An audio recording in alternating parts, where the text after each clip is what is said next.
خبردار شادی کرتے وقت خیال رہے کہ جس کا انتخاب کر رہے ہیں، شادی تسکین نفس اور تسکین جنس کا نام نہیں ہے. شادی تعمیر سماج ہے جی.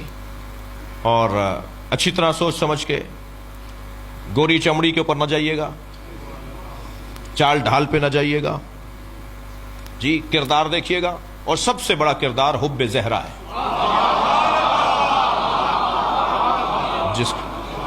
جس کے دل میں اہل بیت کی محبت پہلا معیار یہ ہونا چاہیے. اب اپنے آپ کو تسلی دے رہے تھے مولانا میں شیعہ کر لوں گا، کیا معلوم تمہیں سنی کر دے وہ. نہیں، ہم کیسے سنی ہو جائیں گے؟ اچھا نہیں ہوں گے جی. کہ مولانا شیعہ سنی تو شیعہ ہوتے ہیں، شیعہ سنی نہیں ہوتے. میں نے تو بہت شیعہ دیکھے ہیں جو سنی ہوتے ہیں. وہ کہنے لگے جی کہاں دیکھ لیا آپ نے؟ میں نے کہا ہمارے 21ویں گریڈ کے افسران، یہ 19ویں گریڈ کے افسران، یہ ہمارے وزراء، یہ ہمارے پولیٹیشنز جب چاہتے ہیں ہاتھ باندھ لیتے ہیں. یہ شیعہ سنی نہیں ہوتا. پیسے کی خاطر، دنیا کی خاطر، کرسی کی خاطر. دو لوگوں کو تو مولا علی کا نام ہی نہیں لینا چاہیے، ایک بزدل کو، ایک کنجوس کو.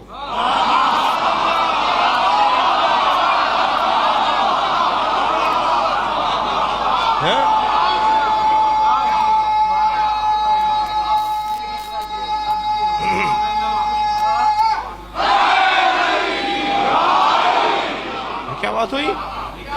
یہ کیا بات ہوئی؟ پیسے کی خاطر ہاتھ باندھ لیے، کرسی کی خاطر ہاتھ باندھ لیے. مجھے وہ سنی بڑا اچھا لگتا ہے جو لاکھوں شیعوں میں کربلا میں ہاتھ باندھ کے نماز پڑھ رہا ہوتا ہے. واللہ مجھے وہ سنی بڑا پیارا لگتا ہے جو مشہد مقدس میں امام رضا کے حرم میں لاکھوں شیعوں میں ہاتھ باندھ کے نماز پڑھتا ہے. وہ ہاتھ باندھ کر بتاتا ہے کہ میں نے جو دین سمجھا ہے اس پر عمل کر رہا ہوں. اور دوسرا پیغام یہ دیتا ہے شیعوں سے ڈرا نہیں کرو، یہ مارتے نہیں ہیں، اسے کوئی خوف نہیں ہوتا. وہ لاکھوں شیعوں میں ہاتھ باندھ کے نماز پڑھ رہا ہوتا ہے. مجھے وہ سنی بہت اچھا لگتا ہے، مگر وہ شیعہ بہت برا لگتا ہے جو خاندانی شیعہ ہے مگر جی وہ کرسی بچانی ہے. تمہیں کیا پشیمانی ہے مولا علی کا نام لینے سے؟ تم علی الولیہ پڑھ کر پشیمان ہو، نادم ہو؟ دور بدل گیا. وہ دور بھی نہیں تھا، میں اس کا بھی قائل نہیں ہوں. وہ دور بھی نہیں تھا اس طرح کی حرکتوں کا. اچھا جو زیادہ باتیں کرتے ہیں نا کہ تقیہ نہیں کرنا چاہیے، خود جب کسی ایسے منزل پر جاتے ہیں تو یا تو دائیں بائیں ہو جائیں گے یا ہاتھ باندھ لیں گے. فخر کے ساتھ ہاتھ کھولو، تم امام جعفر صادق کے چاہنے والے ہو.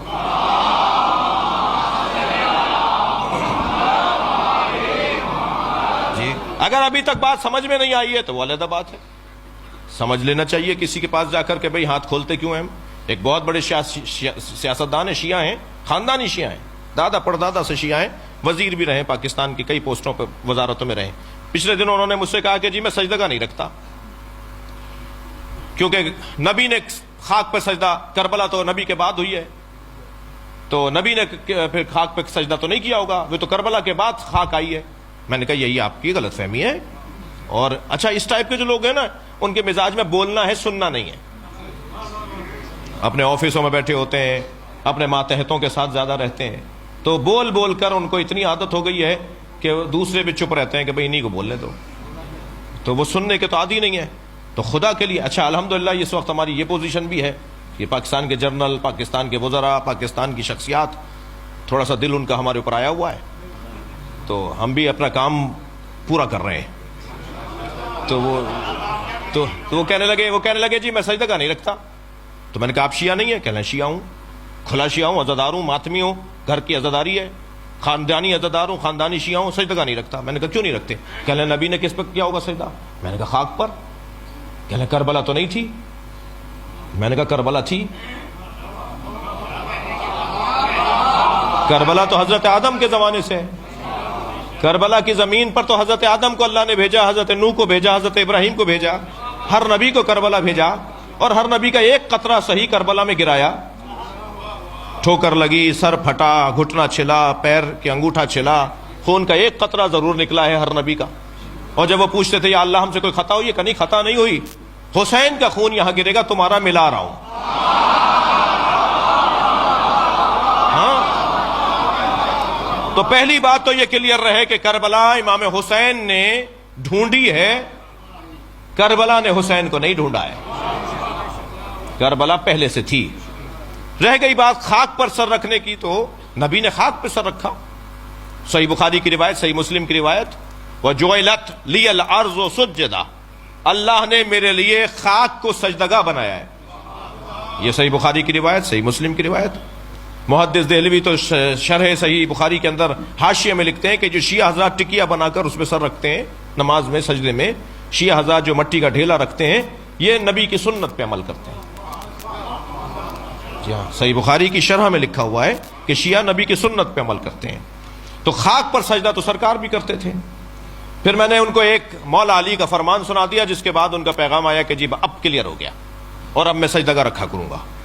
وہ یہ کہ مولا علی سے پوچھا گیا، یا علی، ہر رکعت میں قیام ایک ہے، رکوع ایک ہے، سجدے دو کیوں ہیں؟ فلسفہ احکام، مولا سجدے دو کیوں ہیں؟ تو مولا نے قرآن کی آیت پڑھی کہ سجدے دو اس لیے ہیں کہ جب تم پہلا سر سجدے میں رکھتے ہو، پہلے سجدے کے لیے سر رکھتے ہو خاک پر، تو قرآن پکار کر کہتا ہے منہا خلقناکم، تم اسی مٹی سے بنے ہو. اور جب دوبارہ سر رکھتے ہو تو آیت آگے بڑھتی ہے وَفِيهَا نُعِيدُكُمْ، اسی مٹی میں واپس جاؤ گے. تو پہلا سجدہ تمہاری ولادت کی یاد دلاتا ہے، دوسرا سجدہ تمہاری موت کی یاد دلاتا ہے، اور دونوں سجدوں کے درمیان مختصر سا قیام ہے جسے زندگی کہا جاتا ہے.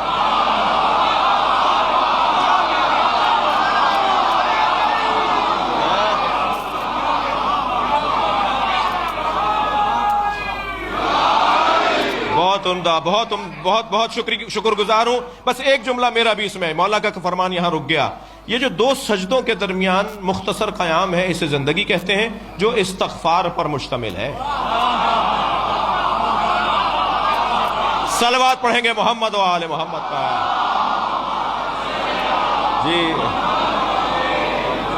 جی مولانا، پہلا سجدہ ولادت کی یاد، دوسرا سجدہ موت کی یاد. خاک پر سر رکھو گے تو یاد آئے گا مٹی سے بنے ہو. مولا علی نے فلسفہ بیان کیا، خاک پر سر رکھو گے تو یاد آئے گا مٹی میں واپس جانا ہے. دقت فرمائی آپ نے. تو بچوں سے کہہ رہا تھا کہ انتخاب کرتے وقت ذرا کہیں ایسا نہ ہو کہ برعکس ہو جائے. تم نے اپنے آپ کو دھوکہ دیا کہ میں تو شیعہ کروں. اچھا، کوئی ہے اتنا ہنرمند تو حرام نہیں ہے. جی، ایک سنی بچی نے ایک یونیورسٹی میں مجھ سے سوال کیا، یوم حسین کے لیے ہم گئے تھے، کہہ لیں جی آپ مولوی حضرات سنی شیعہ کی شادی کی اجازت کیوں نہیں دیتے؟ میں نے کہا تم نے یہ سوال کیوں نہیں کیا کہ پنجابی اور سندھی کی شادیاں کیوں نہیں ہوتی، پٹھانوں کی اور بلوچوں کی شادیاں کیوں نہیں ہوتی؟ اس لیے کہ ثقافتیں مختلف ہیں، رہن سہن مختلف ہے، انداز زندگی مختلف ہے. تو یہی جواب تمہارے لیے ہے. وہ ماتم کرتا ہے، یہ ماتم نہیں کرتی. وہ ہاتھ کھول کے نماز پڑھتی ہے، یا ہاتھ باندھ کے پڑھتے ہیں. تو روزانہ کی الجھنیں. تو حرام نہیں ہے، شادی ہو سکتی ہے. اگر اتنے کارنامہ، اتنی ہمت ہے کہ تم کچھ کر جاؤ تو کوئی مسئلہ نہیں ہے، لیکن جذبات کی بنیاد پر نہیں ہونا چاہیے. تو شادی کے لیے جو سب سے اہم بات ہے وہ کف کا ہونا ہے. مولانا کف کیا ہے؟ تو ایک کونے سے آواز آئی ایک مولانا کی کہ کف کا مطلب یہ ہے کہ وہ اگر ایم اے پاس ہے تو یہ بھی ایم اے ہونے چاہیے کم سے کم. لڑکی اگر مثال کے طور پر فرض کیجئے پی ایچ ڈی ڈاکٹر ہے تو لڑکے کو بھی کم سے کم اتنا تو ہونا چاہیے. تھوڑا زیادہ ہو تو بہتر ہے. جی، وہ کروڑ پتی باپ کی بیٹی ہے تو یہ بھی بہرحال اسٹیٹس، پیسہ، دولت، مکان، گاڑی، بنگلہ ایک جیسا ہونا چاہیے. یہ کف ہے. دوسرے نے کہا نہیں، یہ کف نہیں ہے، کف ہے ایمان.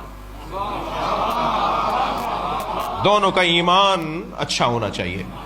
تو میں نے مولانا سے کہا مولانا میں آپ سے بہت زیادہ متفق نہیں ہوں. دنیا میں کوئی دو آدمی تو دکھائیے جن کا ایمان ایک جیسا ہو. برابر کے ہے ہی نہیں کوئی.